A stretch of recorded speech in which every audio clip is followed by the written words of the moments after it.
तो Russia Ukraine conflict के 1243 दिन बाद अब रिपोर्ट्स आ रहा है कि यूक्रेन के प्रेसिडेंट जेलेंस्की पुतिन के साथ दोबारा बातचीत करना चाहता है।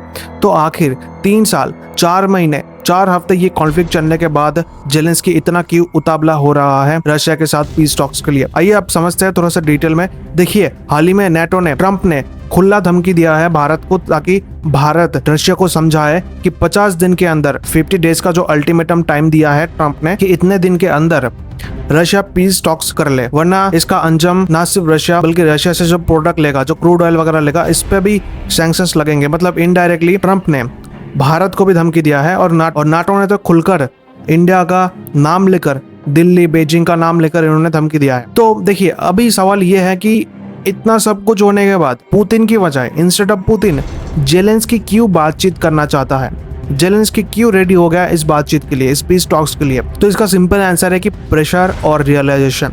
देखिए, जेलेंस्की को अब इतने साल, इतने रिसोर्सेस, यूएस का सपोर्ट, नाटो का सपोर्ट, बिलियंस ऑफ डॉलर मिलने के बाद भी, इतने वेपन्स मिलने के बाद भी, रशिया पे हजारों सैंक्शंस लगाने के बाद भी पुतिन को रोक नहीं पाया है जेलेंस्की। और पुतिन अभी ये वॉर अगर आगे चलता है तो पुतिन इस वॉर को और ज्यादा आगे खींच सकता है, लेकिन यूक्रेन नहीं।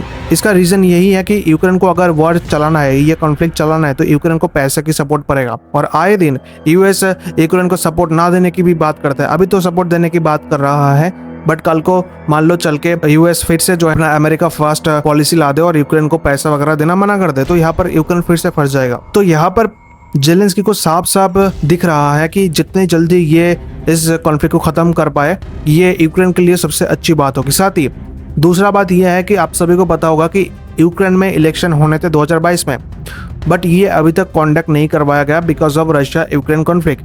जेलेंस्की ने यूक्रेन में मार्शल लॉ इम्पोज करके रखा है और यूक्रेन में रूल है कि जब भी इनके देश में मार्शल लॉ लगा होता है तो यूक्रेन में इलेक्शन नहीं होते हैं। तो कुल मिलाकर जेलेंस्की है, इन पर काफी ज्यादा प्रेशर है।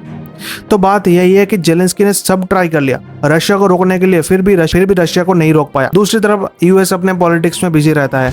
ट्रंप ने जो इलेक्शन से पहले वादा किया था कि 24 घंटों में रशिया यूक्रेन के वार को खत्म कर देंगे, सुलझा देंगे, वो अभी तक नहीं हुआ है। तो ट्रंप भी इसके ऊपर पर्दा लगाने के लिए बार बार आए दिन ऑपरेशन सिंदूर का मुद्दा उठा देते हैं। तो कहीं ना कहीं जेलेंस्की को ये बात अब समझ में आ गया है कि ट्रंप भी अब पुतिन को रोकने में असफल हो रहे हैं, और ये बात जेलेंस्की को अब समझ में आने लगा है। वैसे काफ़ी लेट समझ में आया है, बट चलो अच्छी बात यह है कि समझ में आया है। अब देखिए, यहाँ जेलेंस्की पुतिन के साथ फेस टू फेस मीटिंग करना चाहता है, और जो रशिया जिन प्रिजनर्स को कब्जा करके रखा है, जिनमें बच्चे भी है, सोल्जर्स भी है, इनको वापस लेना चाहता है यूक्रेन। इसके बाद रशिया की तरफ से रिस्पॉन्स आया है कि पुतिन पीस टॉक्स के लिए रेडी तो है, लेकिन उनका कहना है कि पुतिन पीस टॉक्स के लिए तो रेडी है, लेकिन रशिया अपना मेन गोल अचीव किए बिना ये कॉन्फ्लिक्ट नहीं रोकेगा। अब यहाँ पर आपका सवाल हो सकता है कि मेन गोल क्या है। देखिए, यहाँ रशिया ने खुलकर तो नहीं कहा है कि मेन गोल क्या है, पर यहाँ से जिस बात के लिए ये वॉर शुरू हुआ था, यूक्रेन नाटो ज्वाइन ना करे, अब लग रहा है कि यूक्रेन नाटो ज्वाइन नहीं करेगा। तो फिर आखिर रशिया का मेन गोल क्या है, मेन मकसद क्या है रशिया का? ना वो यहाँ पर हो सकता है कि रशिया यूक्रेन के कुछ और एरियाज कब्जा ना चाहे।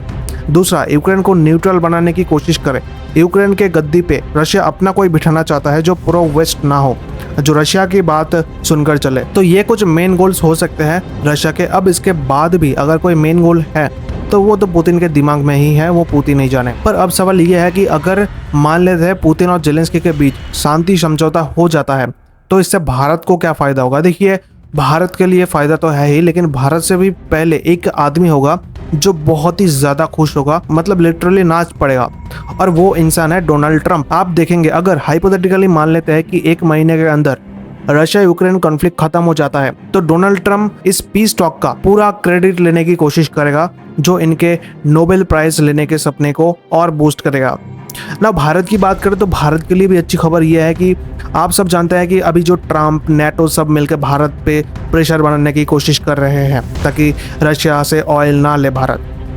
हाल ही में यूरोप ने भी अपना 18th सैंक्शन पैकेज लॉन्च किया है रशिया के खिलाफ, जिससे भारत के एक कंपनी भी इसके इम्पैक्ट में आया है, और इस कंपनी का नाम है नायरा एनर्जी। इस पर भी इसका इम्पैक्ट पड़ा है, जिससे रशिया के क्रूड ऑयल से बनने वाले आइटम्स अब ये कंपनी यूरोप को आगे चल के बेच नहीं पाएगा, एक्सपोर्ट नहीं कर पाएगा, जो भारत के लिए बिल्कुल भी अच्छी खबर नहीं है। साथ ही जो रशियन एक्सपोर्ट खरीदने वालों पर सैंक्शंस लगाने की बात ट्रंप ने किया है, यह भी नहीं होगा। तो कुल मिलाकर ना केवल यूक्रेन, रशिया, ट्रंप और भारत बल्कि पूरी दुनिया के लिए, मानवता के लिए ये एक अच्छी खबर होगी। फिलहाल इसके ऊपर आपका क्या सोच विचार है, आपका क्या ओपिनियन है, कमेंट सेक्शन में जरूर बताइए। वीडियो को लाइक कीजिए, चैनल को सब्सक्राइब कीजिए। धन्यवाद। जय हिंद।